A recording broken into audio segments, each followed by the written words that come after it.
Alright guys, no introduction, no, you already guys know who my name is, and so there's no point in me repeating that. I'll probably do it in the next video.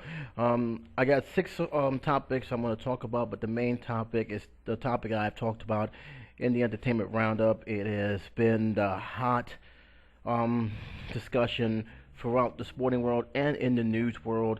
It made page three in the Daily News. It definitely made the back page. And let's be honest, we're in New York. The fact that we had the Clippers as front of our pages when they lost really tells you just how serious and how much anger a lot of people, both outside and inside the sporting world, has. A lot of people have voiced their opinion on the matter. A lot of people, to no surprise, is siding with the owner.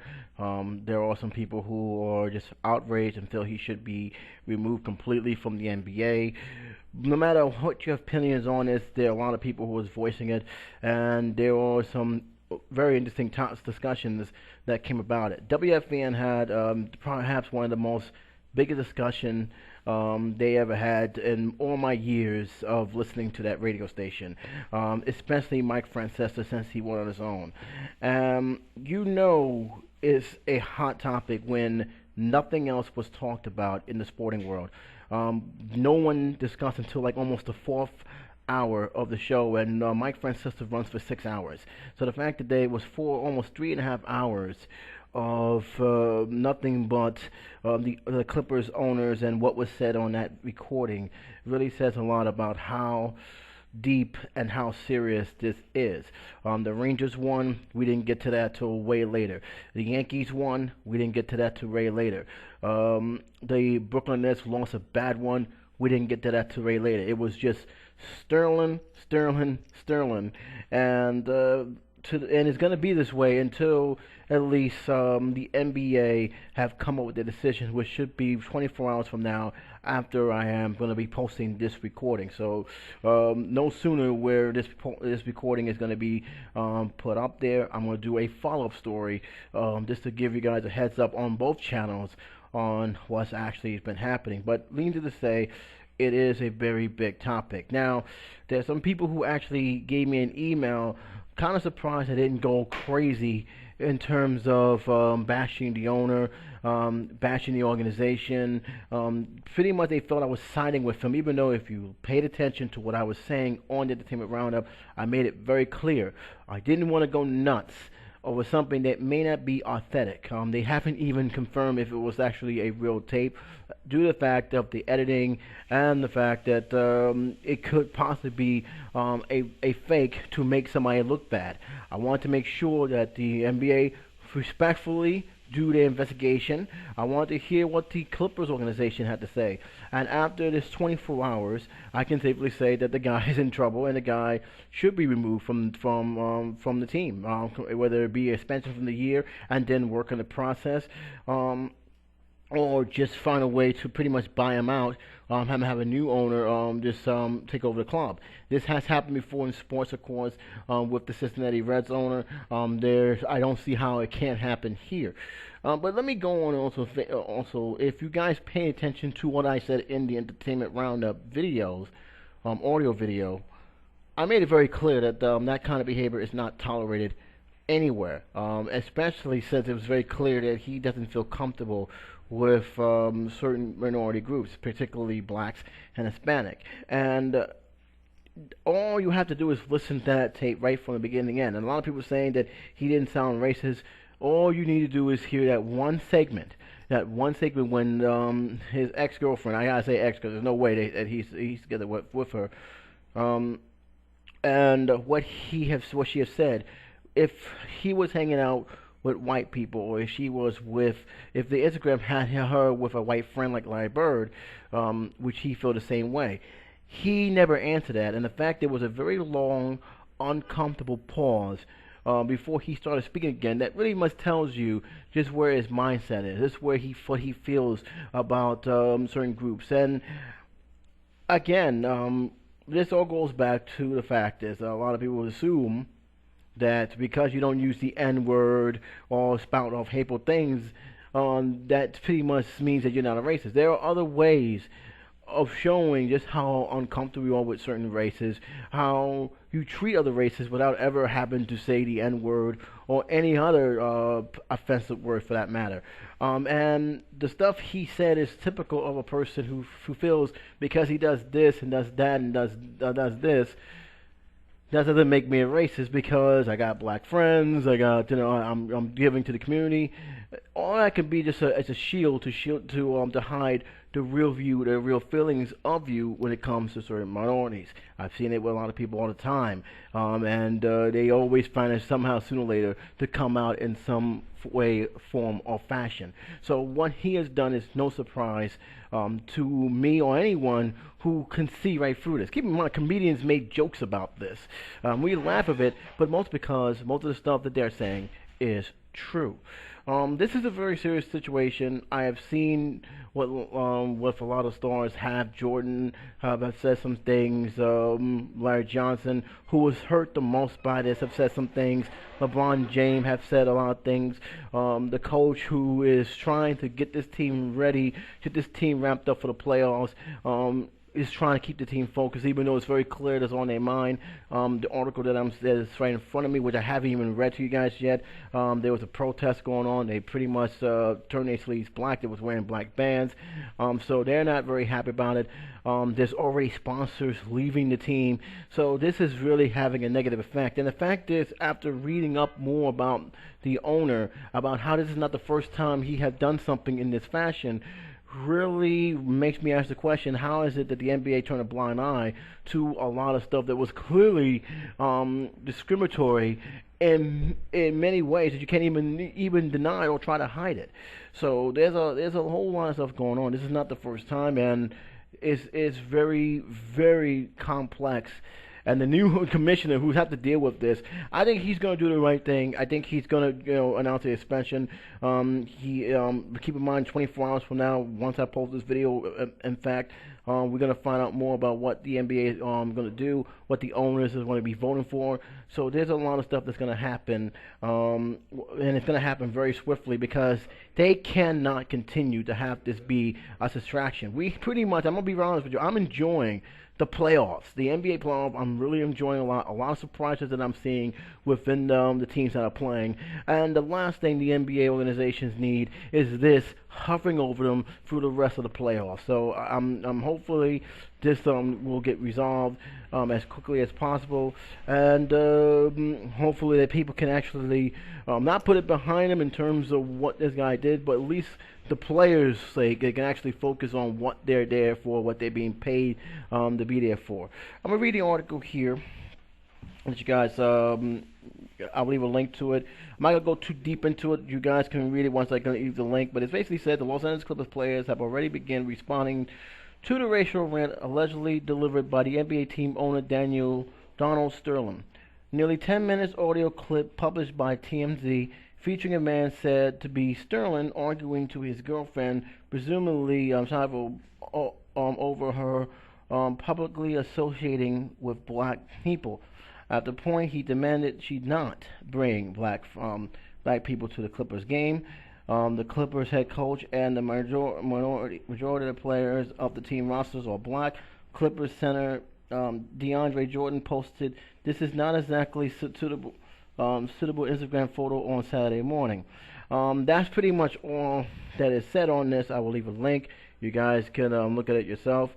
Yeah, this is going to be one of those things that's going to be talked about, and it opens the doors to a lot of wounds that doesn't need to be opened. I heard the whole entire thing. I heard the 10 minutes, and to me, I just wanted to soak it in, hear what he had to say, hear what's going on.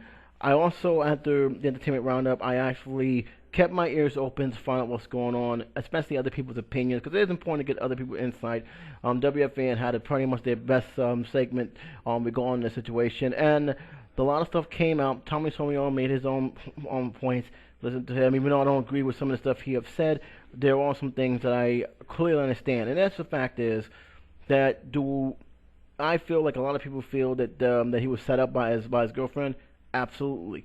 Was that pretty much the way that he was answering the questions? Was he trying to bait him into saying some stuff that can be even worse than what he already said? Absolutely. The problem I have is he did say some stuff that is very offensive, and being a person who is in the power he is. He's a billionaire. He has a lot of money, and owns and has a team that's involved with other teams that has a variety of different ethnic groups playing a sport.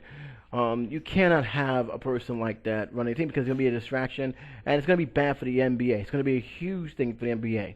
I don't know how the old commissioner have handled this. Obviously, there was a lot of things that I will admit wasn't aware of until this news blew up, and that's largely because I don't keep track of LA news. But this here is pretty much the NBA can't allow it to stand. They just can't allow it to stand. This is something that is they're gonna have to take actions from, and sure enough, the actions will be heard. But again, in terms of what I felt. And I'm bringing this into the What's News segment because it is an important news. It is an important situation that is a constant reminder that if you think that racism is completely erased in this country, you're being foolish because it's alive and well and is being shown more now than ever before, especially with Twitter, especially with Facebook, especially with Instagram, especially with the social network bringing every world together. You see the comments a lot of people have made, and most importantly, they're more open than ever before. And that's largely because some of our leaders who are racist themselves, and B, the utmost arrogance of denial that I have ever seen in my lifetime. And it's crazy how people do not understand the true meaning of a word of racism. They don't really know the real meaning of the word. They only assume that if you say the N word, that's it. You're racism. There's more into that. There's more layers to that than meets the eye. I'm gonna leave a link again. I'm gonna move on, but to me, I don't know. I don't know if they can actually remove the team or not. I'm assuming they can. This happened before with other teams, but the NBA may think differently. I am curious how the players, because there are some African owners out in the league, especially others from other groups, how they will feel. But one thing is definitely certain. This was not what the NBA wanted to have going forward into the playoffs. They did not want this at all. And it doesn't just affect the Clippers, who's actually in the playoff and actually trying to move forward into the next round of the playoff.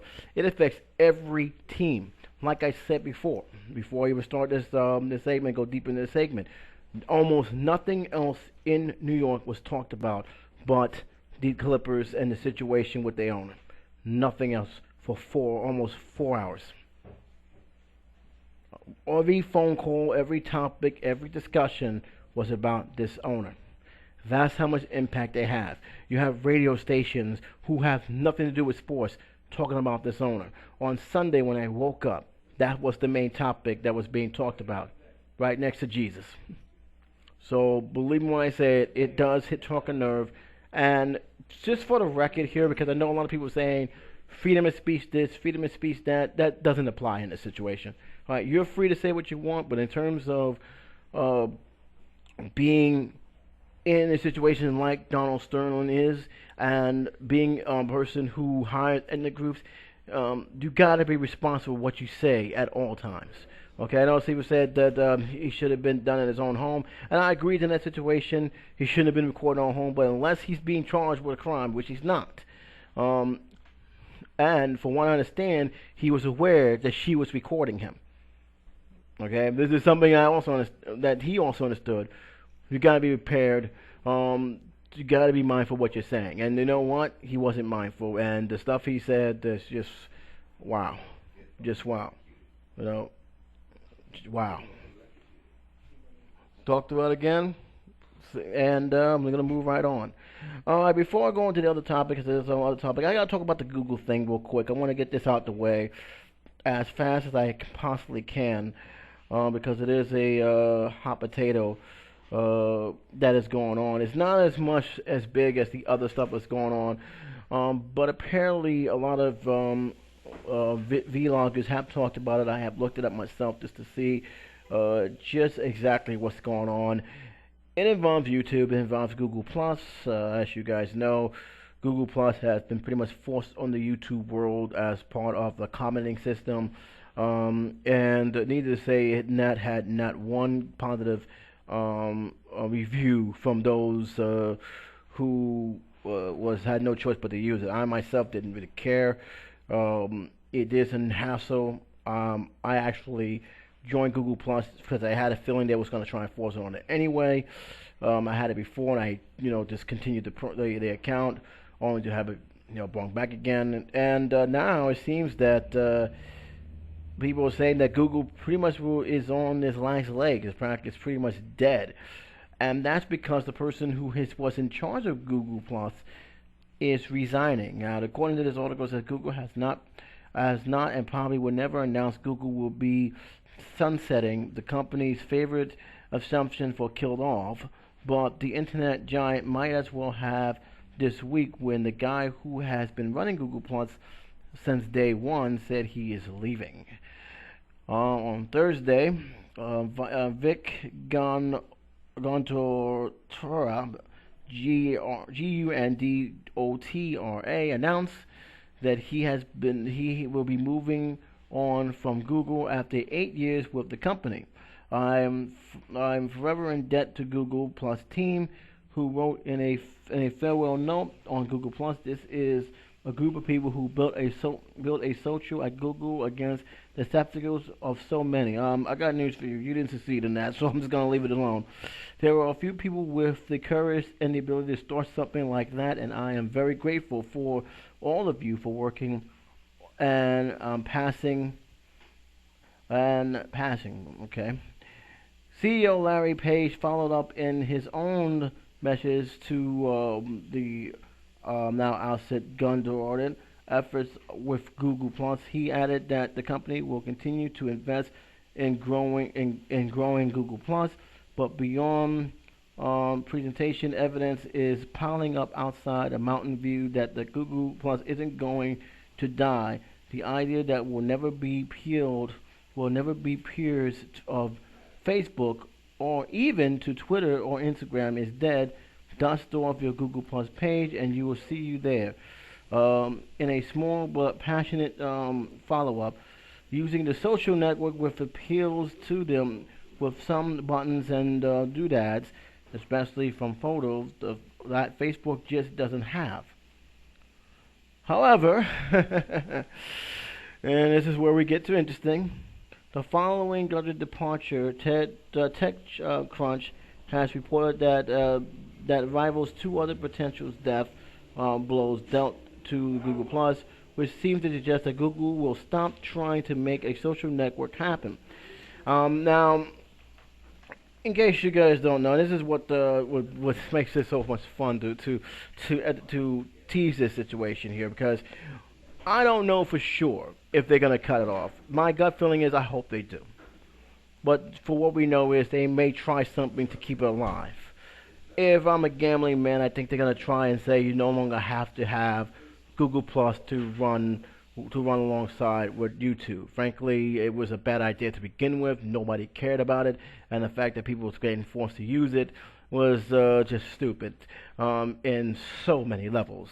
But apparently they tried, and it's one of my major gripe with Google is that the way they keep changing things, the way they keep trying to force feed all these nice products, and this is going on to me. My feeling is not just Google Plus that bothers me. It's just Google as a company. They don't know what they really want to be. They really don't. They have YouTube, yet they don't know what to do with it in terms of taking it to the next level. And when they do try to take it to the next level, next thing you know, they're changing it all of a sudden. So I don't really know what Google wants to become. They try to compete with Facebook. Look, unless you're going to give us something different, like if Google Plus has something that Facebook doesn't have, or Instagram doesn't have, or Twitter doesn't have, there is no reason for people to just stop going to Facebook and then go to Google Plus, because to them, what does Google Plus have that Facebook does not have, and what does Facebook got that Google don't have, or people don't really need. So that was the biggest gripe about this. When I went to when I went to Google Plus, and I had opened an account for the first time, I looked at it, I've seen how it looks, and I said, okay, this is not really, I'm not going to use this. It's not really worth my while. So why am I going to waste my time and waste my money on something that I'm really not going to use? Now I say money because it's just a little phrase, but you know what I'm getting at. This is really not something for me. And eventually, I didn't even go back to it after a couple of days, and I stopped using it. When I got word that they may actually interface Google Plus with everything else they got, I decided just to not waste my time and put it in there. And so by the time they did have it, it was already set up. But make no mistake about it, I'm not going to Google Plus to do anything, and neither some of the people I describe to or describes to me. They just get that the only reason why they got there is because that way I can keep in contact with them and give them and respond to them. And I got news for you, they don't even do that very good. The biggest gripe is they trying to be something else big, but they're not improving on the stuff they got now. And in fact, a lot of stuff has gotten way worse. Now, they are trying, at least I can say this, trying to change that.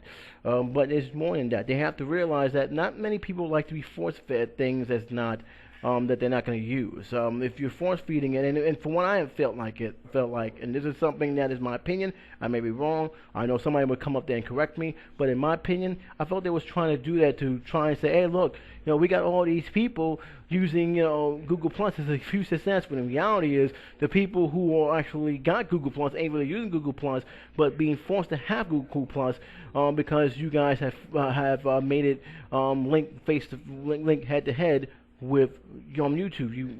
We can't comment without having Google Plus. The Google Plus comment go directly to Google Plus. So basically, I felt they was trying to manipulate the numbers to make it look like this is bigger than what it actually was. It didn't work at all. It did not work at all. In the article, it continues. First, the employees who built the core of Google Plus will be reassigned to different teams. Google Hangout engineers will go to Android, and many of the rest will likely resign to mobile efforts, according to Tech Church. It's hard to imagine Google Plus ever rivaling Facebook, which they're not. I mean, come on, they're not.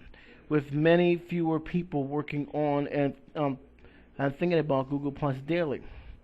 Second, the article said, everyone's least favorite part of Google Plus, the requirement that Google Plus profile be integrated into all of the Google will reportedly be scaled back. The policy was a necessary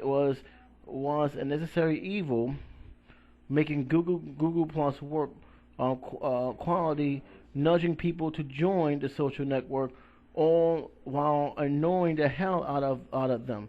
Most notably by requiring Google Plus accounts comments on YouTube, and this was a big backlash on that one. Juice is near numbers, which we just talked about a while, announcing bewildering 58% jumps in active users in over 5 months, but forcing people to join is no way to build a social network that people voluntarily use. For its part, Google is denying Google Plus death today, announcing that there is no impact on our Google Plus strategy. We have an incredible talent team and will continue to build great user experience across Google Plus, Hangout, and Photos, the spokesperson told HuffPost. Google Plus employees publicly pushed back against the article too. Let me simply say that the entire Tech Church article is bullcock.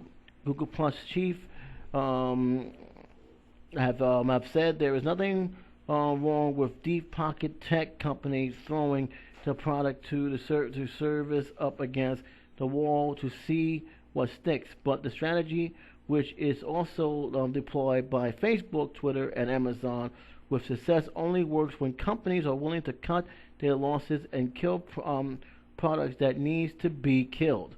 Google Plus was different. It was conceived as a so-called social layer, Google's world, and all other things. Google, rather than standalone product that could just be shattered, Google actually is good at timing the fat and trimming the fat, like it did with Google Reader, Google Buzz, and all other products that the company realized over the years wasn't popular. But ironically, Google has dropped several projects recently. Project Google Plus, the Google Plus profile you haven't looked at in months isn't going away anytime soon. The difference is that Google is going to start paying a lot less attention to it. Well, here's the thing, guys. If you're not going to pay attention to it, what's the point of having it?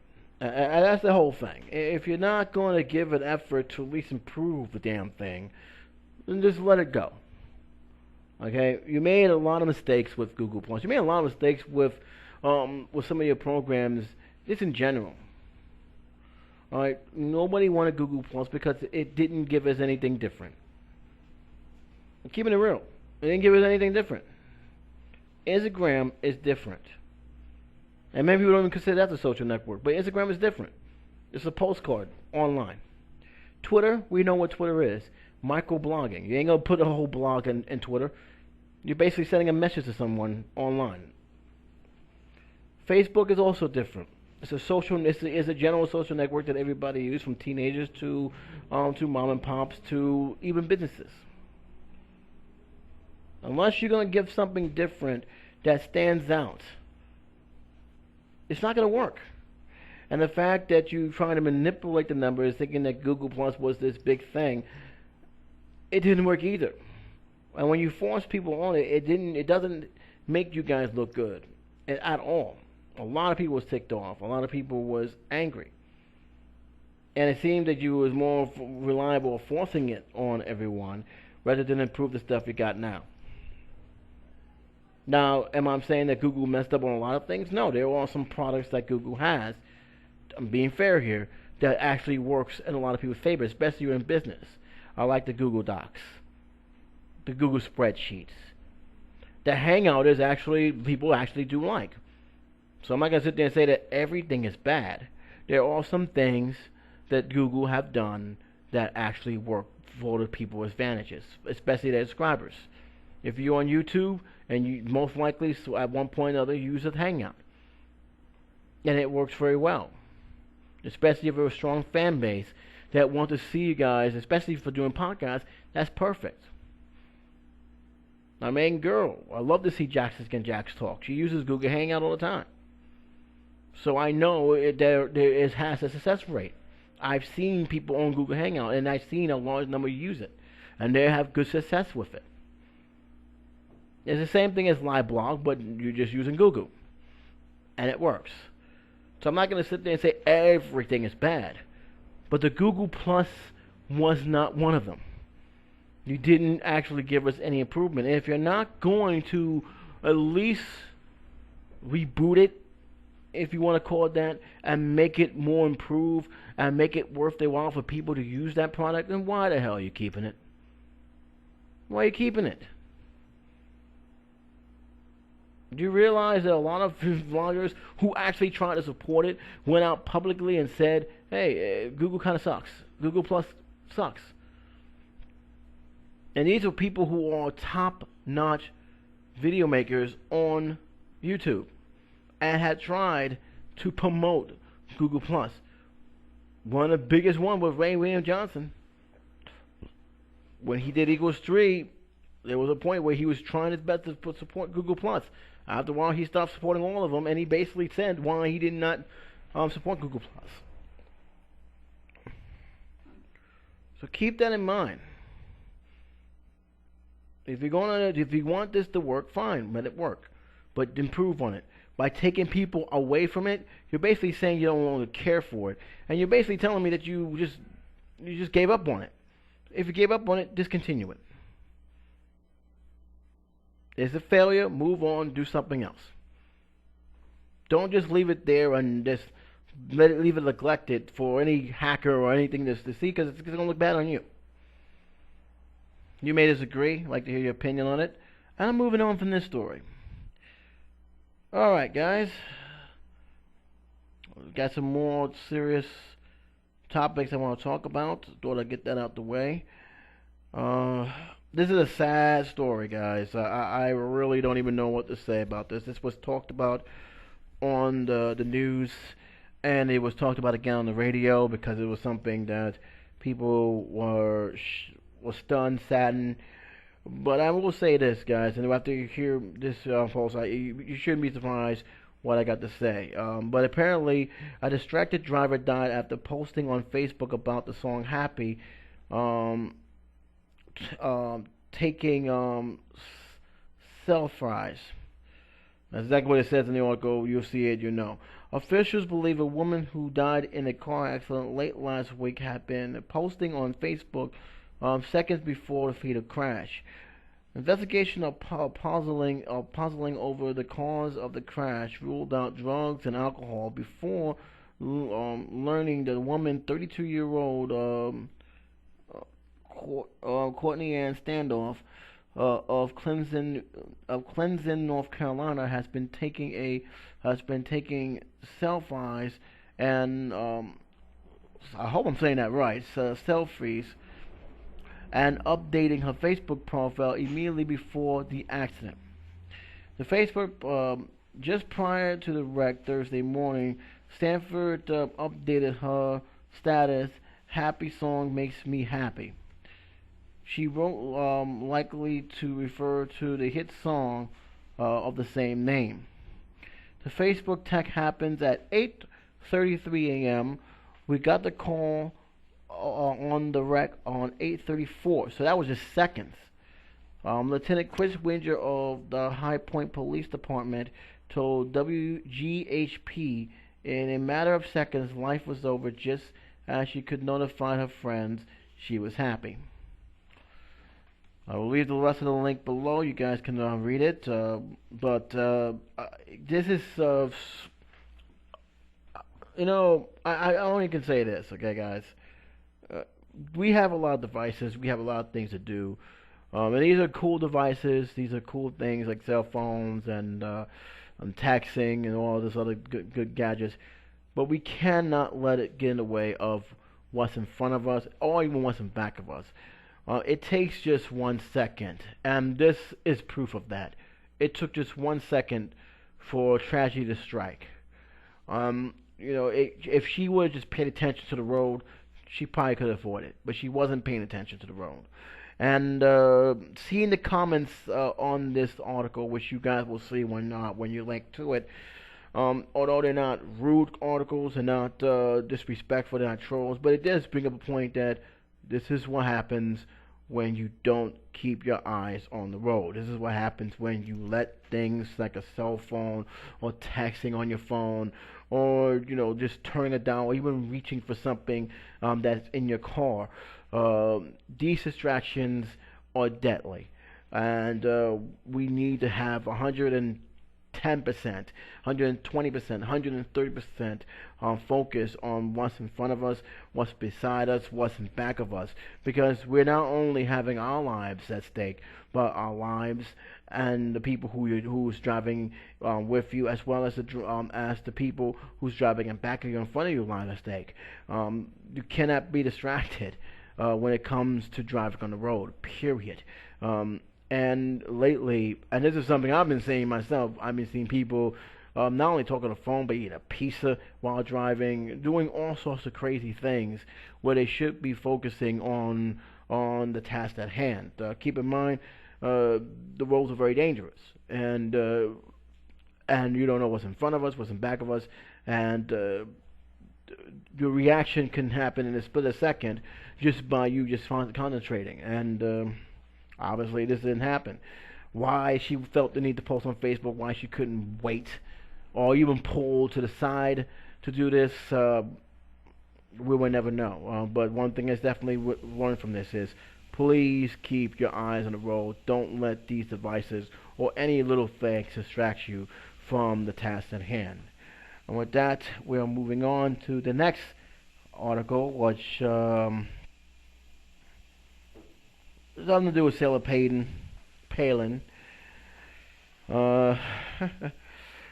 I'm surprised I just realized this. After hearing that she approved of waterboarding, doesn't surprise me at all. Christian approves of torture. What else is new?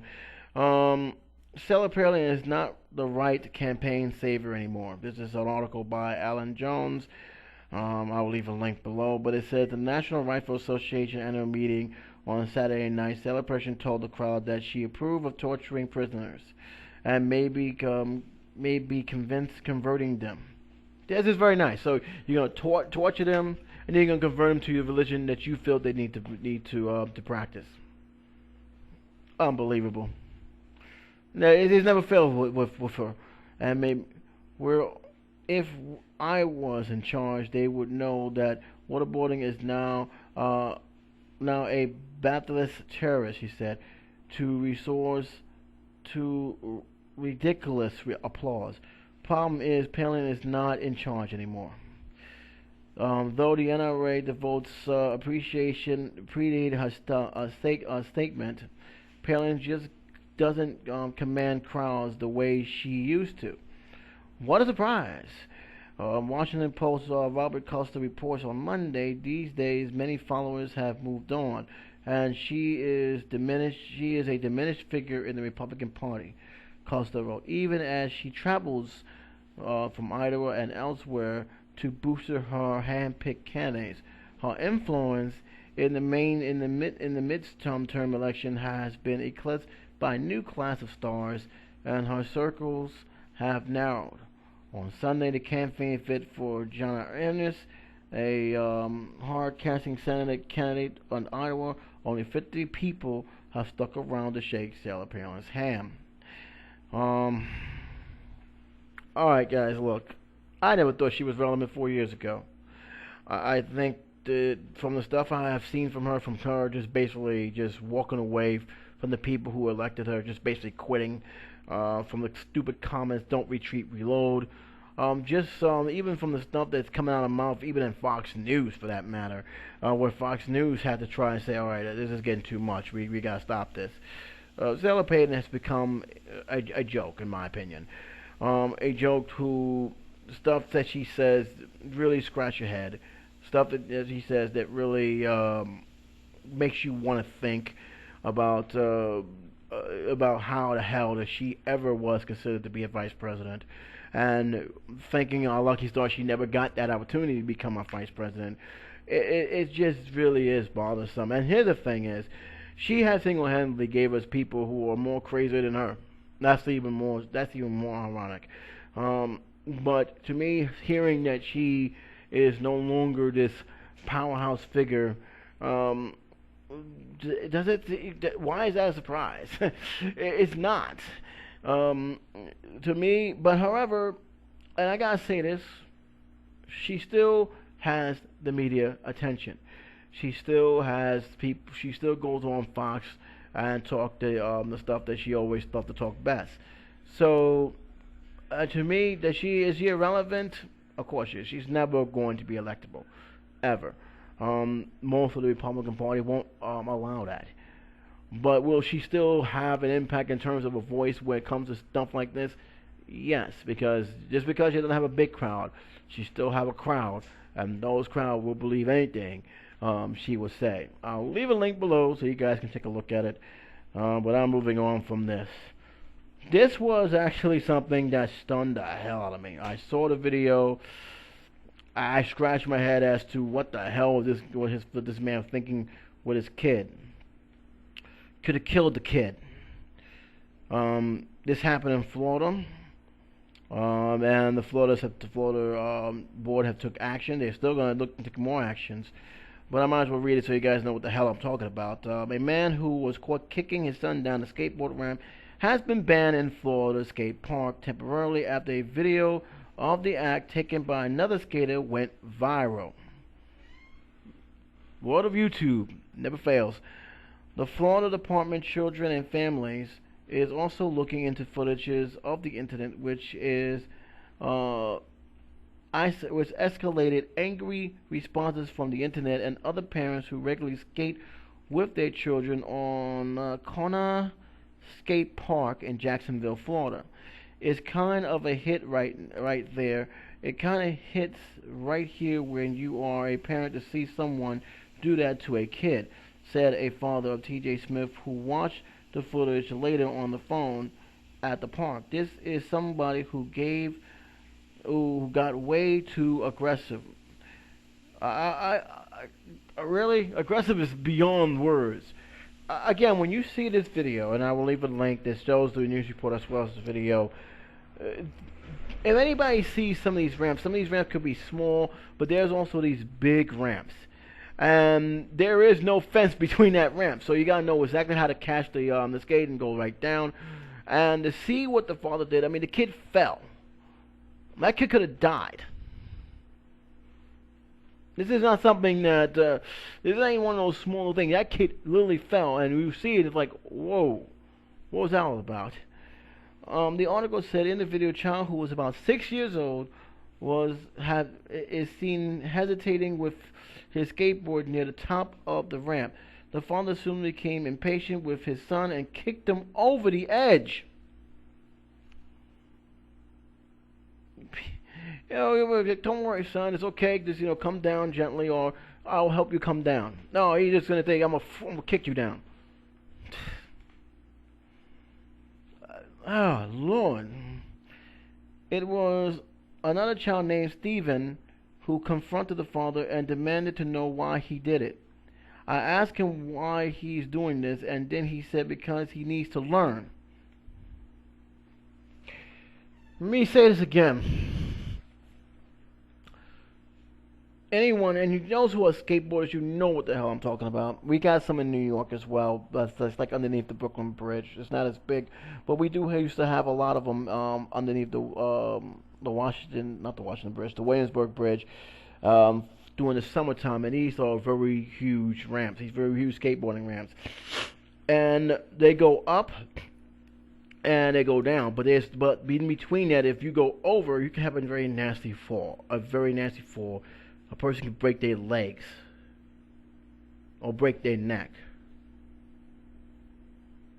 And your response, he needs to learn. Great parenting skill, kid. Great parenting skill. Steven said, I was like pushing him down is not teaching him how to drop in.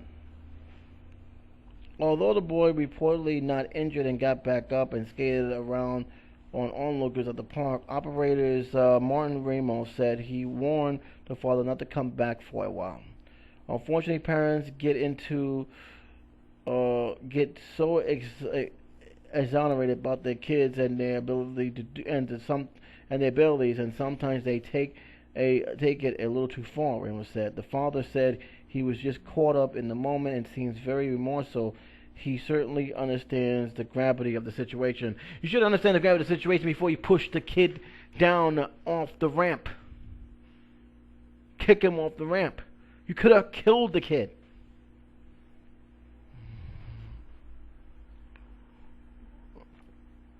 Oh, man.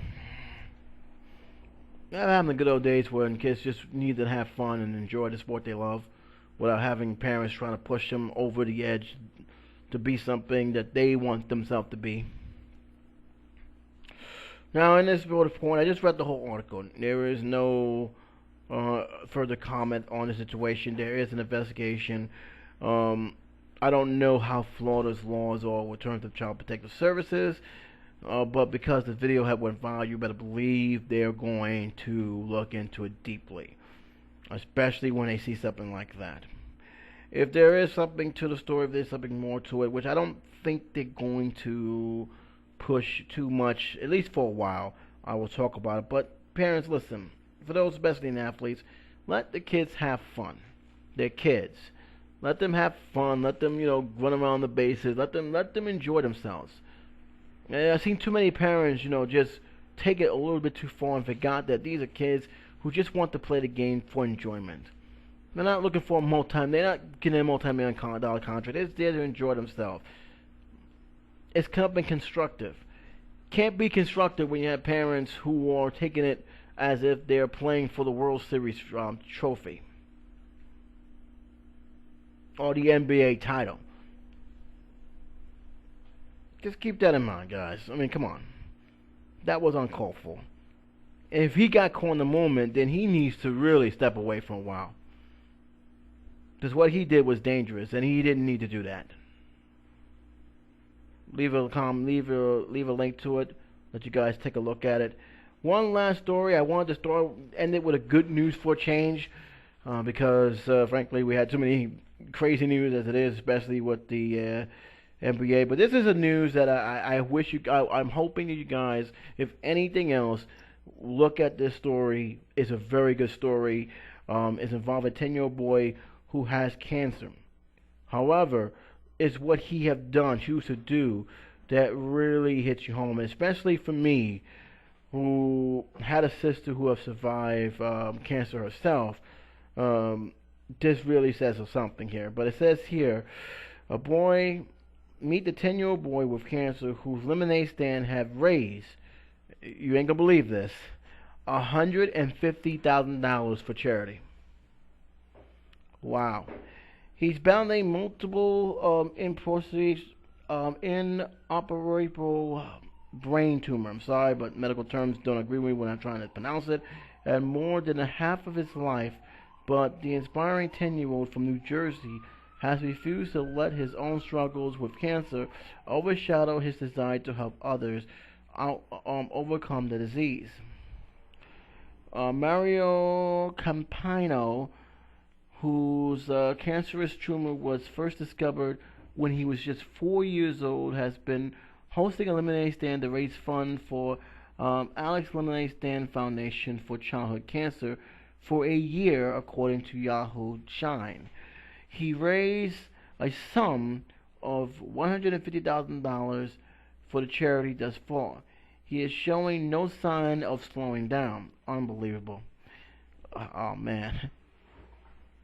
He doesn't look like at sorry. It doesn't look at it as raising money for him and his disease.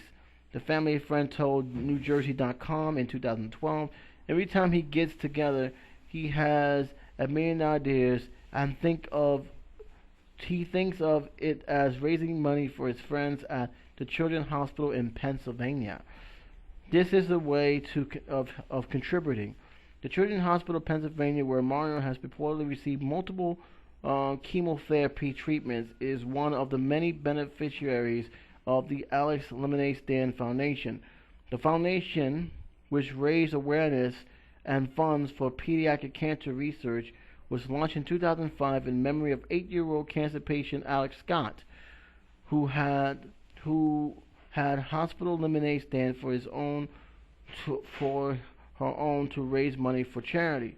To support the foundation in honor of Alex's memory, Mario has been hosting the Emerald Lemonade Stand ever since 2011, and he always goes big. The young man, who was also accepted online donation, reportedly exceeded the fundraising goal every year. In 2011, for instance, he wanted to raise $5,000 at his lemonade stand event, but ended up raising more than $25,000 per year. Yahoo Shine reported last year he raises almost $70,000, surpassing his $50,000 goal. The article continues. He is always making others smile. He is truly a hero. His mother wrote in a 2012 blog post for Alex Lemonade Stand Foundation. This year, Mario's Lemonade Stand event will be held on Saturday, June 7th. Write that down if you're near the area. At Woodwich Fire Department in Swissboro, New Jersey. So if anybody's there that want to buy lemonade for this kid, that's where it's going to be at. It's going to be on June 7th. They will be reportedly be face painting clowns, a raffle for prizes. Mario has also expressed hope that his favorite band might show up to his lemonade stand this year. 2 years ago, he decided that he wanted his favorite singer, John Bon Jovi, to come to his lemonade stand. The boy mom told Yahoo, I told him it's unlikely because John Bon Jovi is famous, he said, but mom, he's so nice. The Facebook page also been set up and attached to the singer's attention. Thus far, however, it seems that he has yet to respond to Mario's plea. Oh, come on, man. Come on, Bon Jovi. You got to respond to this kid. You got to respond to him. I hope you do. Still, Mario and his family has a lot to celebrate. The boy's family said in a Facebook post Thursday that the tumor was found to be stable following the MRI. Thank goodness. Uh, that's pretty much it, guys. First off, I don't know where Bon Jovi's Facebook page, if he has a Tumblr or a way to get in contact with him. Please let me know. I'll write to him myself. I know he's a New Jersey native, and I think after this is brought to his attention, I think that he will definitely do it. I think he would. I don't see any reason why he shouldn't. Hopefully he is aware of this. But he needs to be aware of this. Somebody needs to even email this article and bring it to him. But this is something really really deep. This kid, along with the person who came before him, let's not forget. This is something that really strikes home. He's not letting this cancer beat him. He's full of energy, and the fact that he's willing to go on his way to help others in the hospital as he's being treated really says something. This is more than good news. This is an inspiration to a lot of people and gives hope to those who are stricken with this disease. Like I said, this disease, this cancer, which my sister had, Hodgkin's lymphoma, which is another rare form of cancer, has struck us very, very hard. And going through the chemotherapy, going through all the radiation and all the side effects that went along with it, it takes a toll on the family. It took a toll on my sister. Yeah, she stood strong and she actually survived it. And this kid is staying strong and surviving it. And it really strikes very, very hard, especially those who is going through this. And I wish them the best of luck. And again, this is going to those who are willing to support this.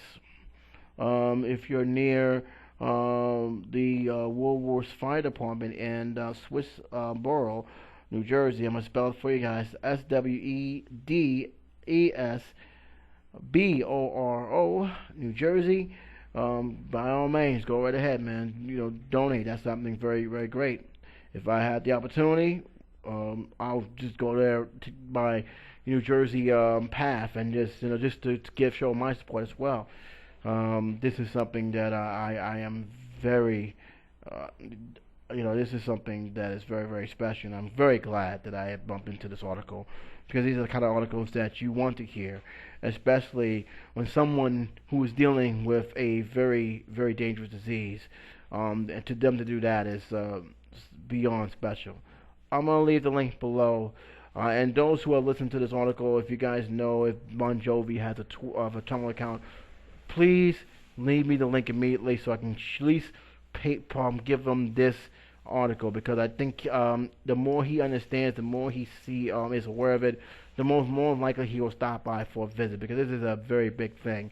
I do not see any reason why John Bon Jovi would not show up for that. But again, as always, you guys may feel differently. I don't see how you feel different about this article, but who knows. I'll leave all of them to you guys. You guys can comment below. As always, feedback is always gratefully noted. But until then, guys, J77 saying take care, be safe, be good to each other. I'll talk to you soon.